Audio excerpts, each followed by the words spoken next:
menjadi tenaga pendidik di sini sejak 2021 yang lalu.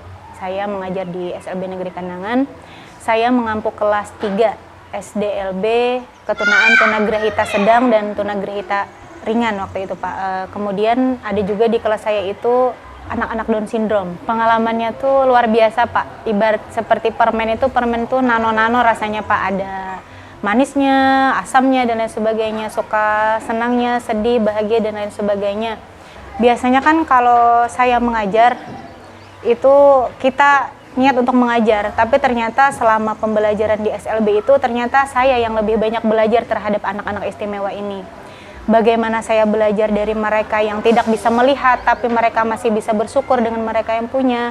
Kemudian mereka tidak bisa mendengar tapi mereka juga masih bisa mensyukuri apa yang bisa dinikmati seperti itu Pak. Sedangkan saya kadang sebagai sisi manusia itu saya lebih banyak hilap seperti itu. Jadi banyak hal yang saya pelajari dari mereka. Jadi bukan saya saja yang mengajar tapi juga saya sangat banyak belajar dari anak-anak istimewa ini Pak. Dulu waktu saya kuliah itu tahun 2014. Saya kuliah dari 2014 hingga 2018 di pendidikan luar biasa ULM Banjarmasin waktu itu Pak. Kenapa saya tertarik? Sebenarnya simpel bagi orang mungkin ya, tapi menurut saya itu luar biasa. Awalnya itu saya bahkan tidak ingin nih, awalnya menjadi seorang guru pendidikan luar biasa. Awalnya saya ingin menjadi guru matematika Pak. Guru matematika, sudah daftar, kemudian lulus juga di UIN waktu itu. Tapi waktu itu kan ada acara Car Free Sunday ya Pak, Car Free Day di lapangan Lampung Mangkurat setiap hari Minggu waktu itu. Datanglah saya bersama teman-teman waktu itu belum ada kepastian apakah saya mau mengambil matematika atau tidak, belum saya daftar ulang ke kampusnya. Kemudian ada dalam satu rangkaian acara hiburan itu ada penampilan anak-anak SLB waktu itu Pak. Mereka itu datang ke Car Free Day menari tarian kuda lumping. Sekitar ada 4 atau 5 orang anak dengan dandan cantik-cantik seperti itu. Kemudian mereka menari. Ternyata mereka itu anak tunarungu di mana mereka tidak bisa mendengar dan mereka itu hanya bisa mengandalkan isyarat dan getaran bunyi. Itu saya melihat seorang guru berdiri di belakang instrumen musik dengan kode-kode yang kiri, kanan dan sebagainya, dan mereka itu bisa gerakannya itu kompak dan pas seperti itu. Lalu saya dalam hati kecil itu, wah luar biasanya, mereka tidak bisa mendengar tapi mereka bisa menari dengan lincahnya, dengan gerakan yang begitu pas, semuanya itu anak tunarungu Pak. Kemudian saya bertanya kepada guru saya waktu itu di SMA, sebelum saya salah nih, kemudian bertanya apakah memang ada jurusan untuk mengajar anak-anak seperti itu. Saya tidak bisa menari tapi saya ingin mengajar bersama mereka, belajar bersama mereka. Kemudian ada kata guru saya itu ada di Unlam baru buka 4 tahun namanya pendidikan luar biasa. Lalu saya mengambil jurusan itu di SBMPTN, mengambil pilihan pertama pendidikan luar biasa. Alhamdulillah lulus Pak.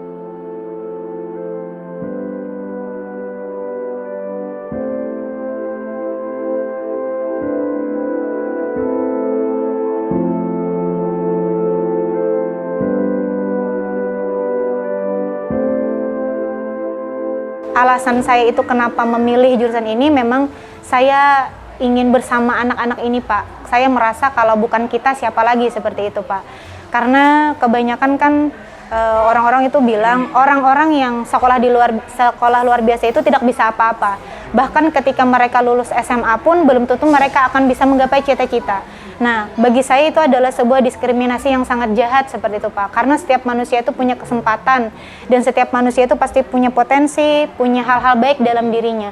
Mereka itu pasti punya hal yang bisa dikembangkan. Kadang yang terbatas itu hanya pandangan kita Pak. Karena saya yakin bahwa tidak ada produk Tuhan yang gagal. Sedangkan setiap manusia itu ada ciptaan Tuhan dan kita tidak boleh membeda-bedakan. Sampai akhirnya saya lulus kuliah, saya mengajar di tempat-tempat lain, di TK, SD biasa, sampai akhirnya saya bisa di SLB, saya tidak pernah menyesali. Seandainya pun saya diberikan kesempatan untuk memilih berulang kali, maka pendidikan luar biasa dan sekolah luar biasa akan tetap jadi pilihan utama Pak. Nah, seperti itu Pak. Sebenarnya bukan hanya ketika terjun ke SLB ya Pak.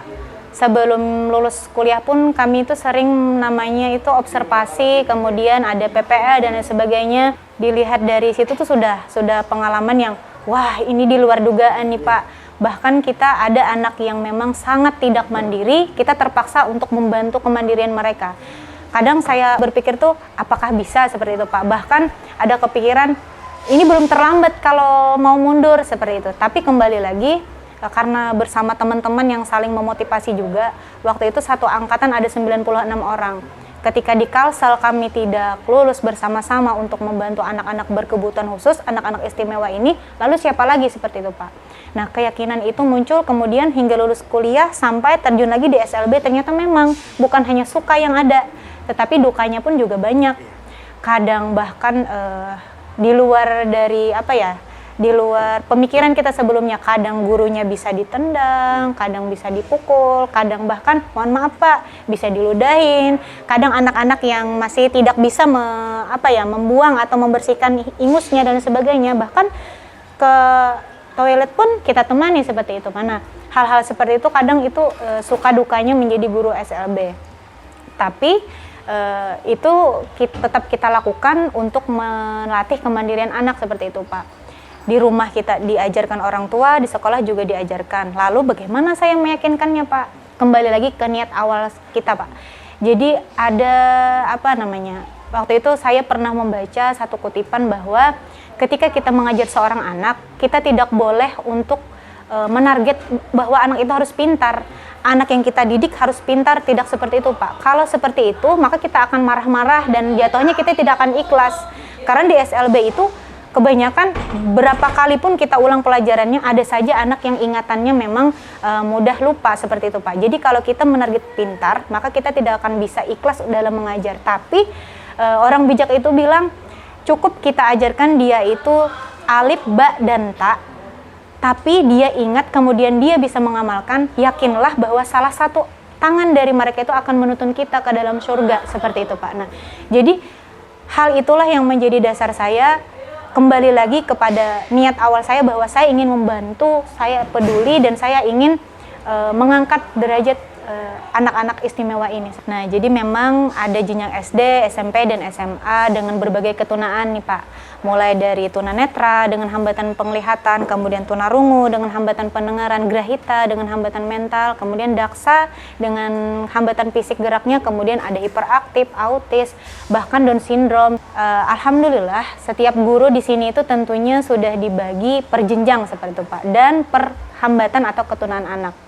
Tentu ada cara-cara yang kami gunakan dalam pembelajaran keseharian. Misalnya anak tunanetra pertama ya Pak, karena mereka mengalami hambatan dalam penglihatan, berarti kami harus memaksimalkan indera lain yang masih berfungsi, seperti pendengaran dan perabaan.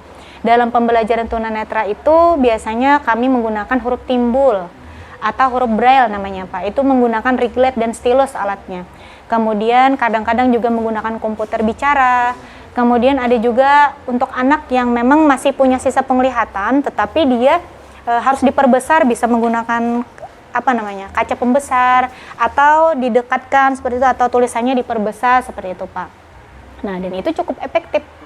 Nah, jika anaknya itu tidak disertai dengan hambatan lain seperti hiperaktif ataupun autis, hanya netra saja, maka itu akan sangat baik untuk anak, dan anak netra itu biasanya sangat mudah untuk menghafal. Nah, jadi hafalan-hafalan, kemudian ingatan, kemudian orientasi mobilitas juga Pak. Bagaimana dia mengenal lingkungannya tanpa nantinya bergantung kepada orang lain. Makanya kalau Bapak keliling-keliling tadi kan itu ada di lantai itu yang warna kuning Pak. Ya. Kemudian ada pegangan tangan, itu difasilitasikan untuk anak-anak tunanetra menghafal jalan atau lingkungan di sekitar sekolah. Kemudian kalau anak tunarungu biasanya itu kami juga memaksimalkan sisa pendengarannya. Jadi orang pikir orang bisa itu harus pakai isyarat, tidak Pak. Nah, anak tunarungu itu sebisa mungkin dia itu harus memaksimalkan fungsi pendengarannya. Kalau dia masih bisa oral atau pengucapan, maka itu dimaksimalkan atau membaca bibir. Nah, makanya di kelas tunarungu itu biasanya ada alat-alat musik, kemudian ada gong dan lain sebagainya. Jika memang kelasnya aman untuk disimpan di situ, kalau tidak, maka anaknya yang dibawa ke ruang musik atau ke lingkungan sekitar. Kemudian dalam hal pembelajaran, kalau anak tunarungu itu biasanya mereka memaksimalkan visual, penglihatan. Jadi apa yang mereka lihat itu sangat mudah untuk diingat, dan jika pun terpaksa itu juga diajarkan bahasa isyarat, bisa Sibi atau Bisindo, tergantung anaknya dan tergantung pengajarnya juga. Alhamdulillah setiap guru dibekali untuk itu Pak, karena hampir 90% itu yang bekerja di sini itu adalah lulusan pendidikan luar biasa, karena memang di perkuliahan itu juga diajarkan. Beda lagi nih Pak dengan anak yang tunagrahita atau Down syndrome, beda lagi karena mereka itu terhambat dalam mentalnya, maka pembelajaran itu disederhanakan dan lebih kepada hal-hal konkret. Jadi kalau kita misalnya mengajarkan binatang, tidak bisa kita hanya bercerita tentang binatang, minimal semi konkretnya ada gambar atau video, atau kalau memang hewan atau binatangnya bisa kita hadirkan langsung, kita hadirkan seperti kucing, ayam, semut dan lain sebagainya yang memungkinkan. Kalau anak daksa, dia tidak mengalami hambatan dalam kognitif, jadi bisa belajar seperti biasanya anak umumnya. Jadi pembelajaran tidak perlu disederhanakan. Kalau anak autis itu beda lagi Pak, dan anak hiperaktif bisa beda lagi. Mereka itu kalau di sekolah kami, kalau memang anaknya itu sudah bisa belajar secara klasikal atau bersama-sama, itu bisa digabung dengan anak yang lain. Tapi kalau memang anaknya ini sangat bermasalah, sangat memiliki hambatan dalam perilaku, maka dia terpaksa belajarnya individual, satu persatu. Jadi seperti shift kayak gitu Pak. Jadi 1 jam. Untuk anak autis itu 1 jam itu sangat maksimal dalam pembelajaran, seperti itu Pak. Jadi mereka itu diajarkan bagaimana cara berkomunikasi, kontak mata, dan bahasanya. Nah, jadi setiap hambatan itu punya target-target yang memang kami usahakan untuk bisa dicapai, terutama dalam aspek perkembangan. Jadi kognitif itu bukan satu-satunya pengukur kecerdasan anak, tetapi hal-hal yang berhubungan dengan perkembangan anak dan kemandirian itu lebih diutamakan Pak di sini. Kalau misalnya anak yang memang tidak bisa dipaksakan dalam akademik, baca tulis hitungnya, maka memang kami bekali dengan keterampilan-keterampilan, khususnya anak SMP dan SMA nih Pak, khususnya. Kalau SD biasanya itu difokuskan kepada kemandirian, seperti activity daily living, kegiatan sehari-harinya, misalnya bagaimana memasang baju, kemudian mengancing baju, caranya membersihkan diri, merawat diri, itu anak-anak SD. Kemudian SMP dan SMA itu diarahkan ke keterampilan, karena memang di sekolah ini ada fasilitas beberapa keterampilan nih Pak, seperti menjahit, kriya kayu, kemudian tata boga. Nah, itu adalah program unggulan. Yang lainnya juga ada, misalnya ruang musik dan lain sebagainya. Kalau latihan merawat diri atau pengobatan dan sebagainya bisa di ruangan UKS dan lain sebagainya. Keterampilan-keterampilan ini kenapa penting bagi kami? Karena kan setelah lulus dari SLB, setelah lulus SMA nih Pak, kami harapkan mereka itu punya keterampilan yang bisa nantinya itu membantu mereka dalam masyarakat, khususnya misalnya dalam perekonomian ataupun penghasilan. Misalnya kami biasanya mengajarkan mereka tuh buat kue, kemudian membuat telur asin, kemudian pernak-pernik, kemudian menjahit dan lain sebagainya. Nah, itu kami harapkan ketika lulus nanti mereka punya keterampilan yang insya Allah ya Pak, kami harapkan itu dapat membantu mereka. Karena tidak mungkin mereka itu ketika lulus nanti hanya bergantung sepenuhnya kepada masyarakat ataupun orang lain, dan tidak semua orang bisa membuka diri membantu mereka. Nah, makanya keterampilan-keterampilan itu sangat penting bagi kami untuk dibekali terhadap anak. Tetapi yang menjadi catatan adalah bahwa tidak semua anak bisa mengikuti keterampilan yang diajarkan Pak. Hanya anak-anak tertentu saja. Dalam hal ini itu yang dimaksimalkan itu adalah anak-anak tunarungu. Nah, kalau anak-anak tunarungu ini bisa dimenjahit, kemudian membuat kriya kayu, kemudian tata boga dan sebagainya. Nah, anak-anak yang lain, kalau misalnya netra itu diajarkan pijit, memijit misalnya, nah seperti itu Pak. Jadi kami itu mengajarkan keterampilan sesuai dengan potensi yang mereka punya. Jadi melalui identifikasi dan asesmen terlebih dahulu. Kalau menanggapi pemikiran masyarakat itu tentunya beragam ya Pak. Bahkan itu di semua daerah, bukan hanya di Hulu Sungai Selatan, itu masih jadi PR bersama seperti itu. Terlebih kita bagaimana kita menyikapi sikap masyarakat, tapi satu sisi juga kita bagaimana seorang guru itu memotivasi anak tentang kepercayaan dirinya bahwa mereka itu berharga, seperti itu Pak. Nah, menanggapi masyarakat seperti itu, sebenarnya kita sudah mencoba untuk sosialisasi di tempat-tempat terdekat, ataupun bahkan kita dengan orang tua murid, dengan wali murid, kita juga sering mengatakan bahwa anak mereka yang bersekolah di sini itu anak istimewa, seperti itu Pak. Apapun yang orang lain katakan terhadap anak mereka itu tidak penting. Yang tahu tentang anak mereka itu adalah mereka sendiri, dan bagaimana kita mensyukuri ciptaan Tuhan, titipan Tuhan kepada kita. Banyak orang yang menikah bertahun-tahun, lamanya puluhan tahun, bahkan tidak dikaruniai seorang anak. Nah, yang terpenting bagi kami itu bukan menutup mulut atau pandangan masyarakat terhadap anak-anak ini, Pak. Yang terpenting bagi kami adalah meyakinkan terhadap diri anak ini dan orang tua murid ini bahwa mereka itu berharga dan banyak orang yang mensyukuri keberadaan mereka. Itu yang terpenting. Ketika motivasi diri itu sudah terbentuk dalam diri anak dan orang tua, bagaimanapun pandangan orang lain, bagaimanapun rumitnya, bagaimanapun buruknya, itu tidak akan berpengaruh. Kita hanya fokus kepada hal positif, dalam artian kita tidak terfokus kepada hambatan yang anak punya. Misalnya anaknya tidak bisa jalan nih, Pak. Kita tidak fokus kepada, oh anaknya ini cacat, tidak bisa jalan, tidak. Tapi kita fokus kepada potensi yang anak miliki, seperti itu juga. Jadi kita tidak terfokus kepada pandangan buruk atau stigma negatif dari orang, tapi kita fokus kepada pandangan positif terhadap anak ini. Bagaimana caranya? Kita tidak mungkin, Pak, menjelaskan satu-satu terhadap masyarakat. Karena satu paham, yang lainnya bisa tidak paham. Tapi kita hanya bisa melakukan hal-hal yang bisa mematahkan. Misalnya, Pak, dalam hal ini kan banyak anak-anak kami ini diremehkan lah, seperti itu, Pak. Nah, maka untuk mematahkan itu kami mencoba untuk menyalurkan anak-anak kami ini mengikutkan lomba seperti tampil dan sebagainya. Dan yang terakhir, kami itu mengirim 2 cabang lomba sampai ke nasional, Pak. Lomba tata boga dan lomba menjahit. Itu dua-duanya anak tunarungu, Mawadah dan Ainun. Mereka itu sangat giat, Pak. Anak tunarungu sudah dikatakan orang tidak bisa bicara, tidak mendengar, tapi dengan prestasi mereka itu bisa mewakili nama Kalimantan Selatan, lomba di Jakarta. Ya Allah, luar biasa, Pak. Banyak orang yang mengapresiasi, oh ternyata dengan prestasi yang mereka tunjukkan ke orang lain, oh ternyata mereka bisa. Nah, tentu bisa, Pak. Semua manusia itu pasti punya potensi yang bisa diasah. Yang tidak bisa itu hanya keinginan kita saja yang sangat sedikit, dan mata kita tuh terbatas dalam melihat. Jadi dalam hal ini, Pak, kami itu hanya berfokus kepada bagaimana caranya kami bisa memberikan kesempatan kepada anak-anak kami ini untuk berpeluang mengukir prestasi.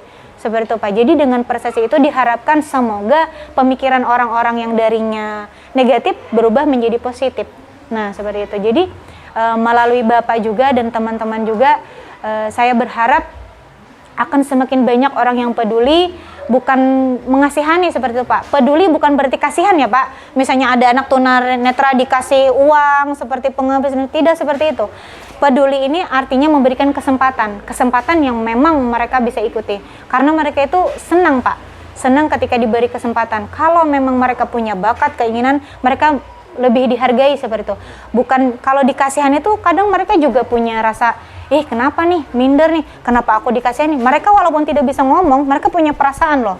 Dan kadang mereka itu bisa menuangkannya sesama mereka, seperti itu. Nah, jadi perasaan mereka dihargai, keberadaan mereka itu sangat disyukuri, keberadaan mereka itu sangat dinantikan.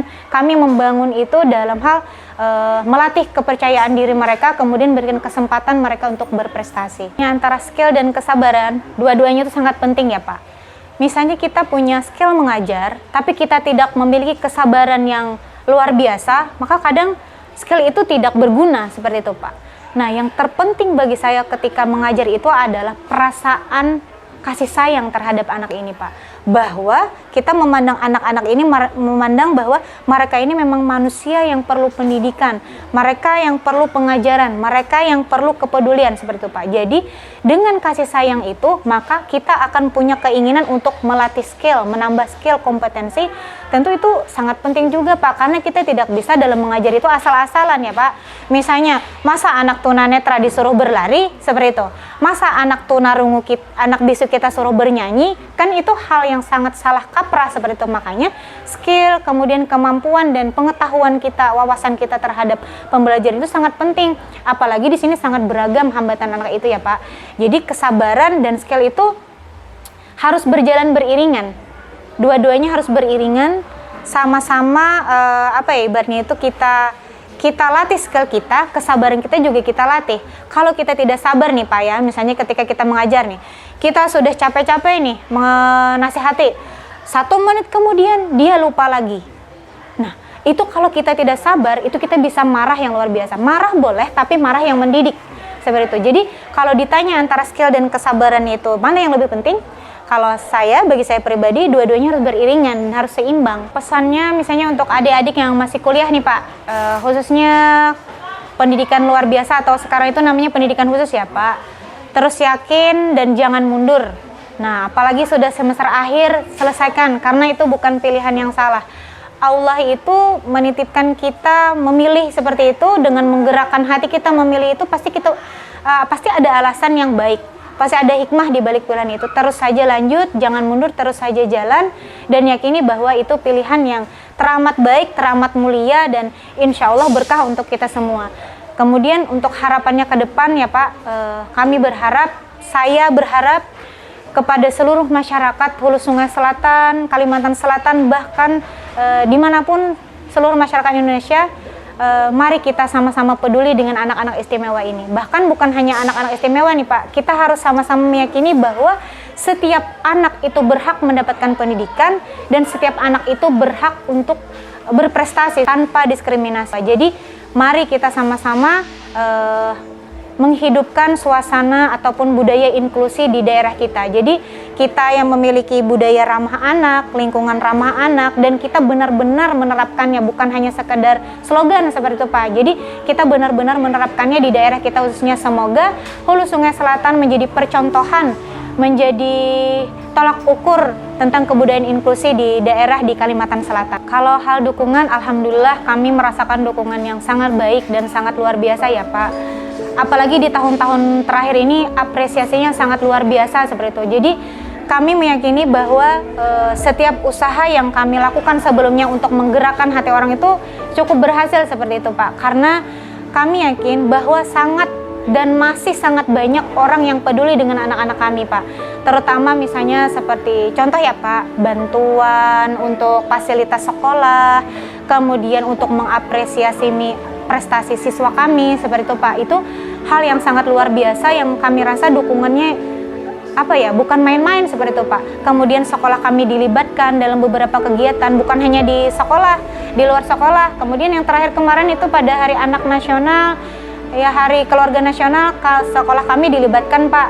Dan anak-anak kami ada tuh, anak autis satu tampil di depan. Itu kan artinya semua dinas atau SKPD di Hulu Sungai Selatan ini sama-sama memiliki kepedulian terhadap anak-anak istimewa ini. Anak-anak, kalau orang bilang itu kan anak berkebutuhan khusus ya Pak. Kalau kami itu kebiasaan mengatakannya bahwa mereka itu anak-anak istimewa.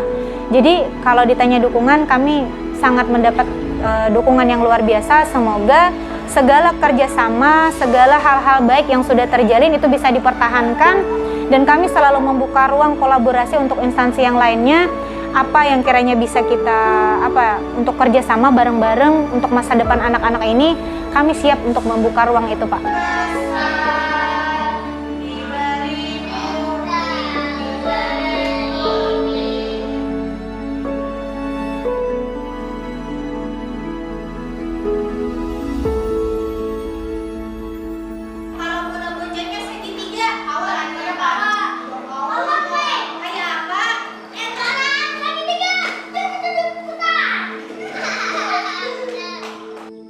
Nama Ulun Mahdi Ansari, sebagai tenaga pendidik di SLB Negeri Kandangan.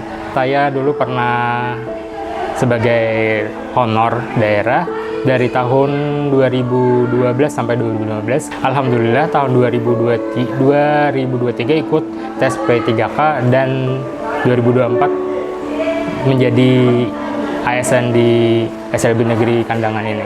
Paling yang berbeda itu jumlah siswanya. Kalau di sekolah umum, satu kelas misalnya 30 orang. Kalau di SLB bisa 6, bisa 10, paling banyak 10 lah. Kalau untuk kelas tunarungu saya pegang sekarang itu 6 orang.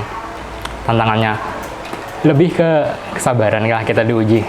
Itu salah satunya. Kemudian kita harus bisa memanajemen waktu, menyiapkan bahan ajar yang mau kita ajarkan besok. Mungkin kita hari ini pulang sekolah memikirkan, oh besok mau ngajar apa, langsung kita pikirkan, kita cari searching di Google bisa. Habis itu kita sesuaikan dengan modul ajar yang akan dibahas sesuai fase-fase yang diajarkan di sekolah atau di kelas nanti. Kalau saya kan ngajar untuk siswa yang hambatan pendengaran, saya menggunakan metode MMR atau dikenal dengan metode maternal reflektif atau bahasa ibu. Jadi kita meminta siswa menceritakan pengalaman mereka, kemudian kita visualisasikan di papan tulis atau whiteboard, kemudian kita bahasakan lagi untuk dipermudah anak-anak. Lebih jelasnya tuh kalau tunarungu kita lebih mengandalkan visualisasinya daripada yang lain, kan mereka punya hambatan pendengaran, jadinya kita menggunakan sisa-sisa indera yang masih berfungsi. Berhubung saya mengajar di kelas tunarungu atau hambatan pendengaran, itu kurang lebih sama mata pelajarannya dengan anak normal, tapi untuk jenjang SMA, sekarang saya megang jenjang SMA, lebih banyak keterampilan vokasional, karena anak-anak berkebutuhan khusus ini kita kan memberikan bekal untuk mereka lulus nanti mau jadi apa. Jangan kosongan, ibaratnya jangan kosongan lulus dari SLB, harus ada bekal untuk di dunia luar. Stigma masyarakat itu kan memiliki anak berkebutuhan khusus tuh lebih dipandang stigma negatif kebanyakannya.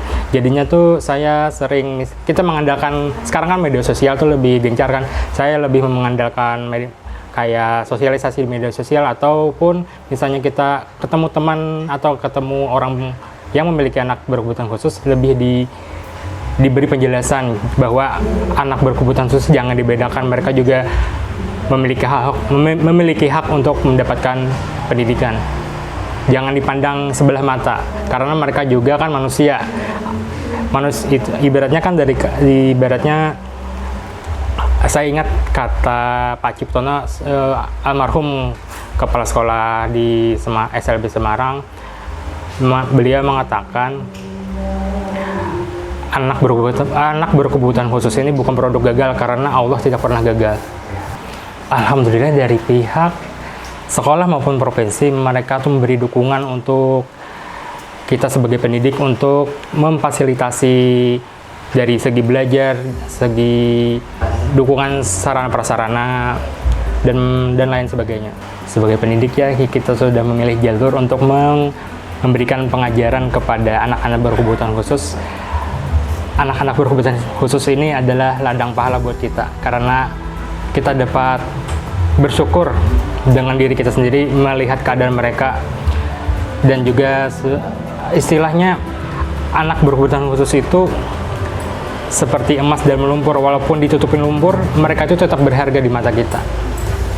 Harapannya kita tetap semangat mengajar, memberikan pendidikan kepada peserta didik berkebutuhan khusus, walaupun dipandang orang negatif, kita tetap harus semangat kembali lagi kepada niat kita, emang benar-benar memberikan pendidikan kepada peserta didik berkebutuhan khusus. Alhamdulillah kalau selama mengajar di SLB Negeri Kandangan tidak ada dukanya, lebih banyak dukanya.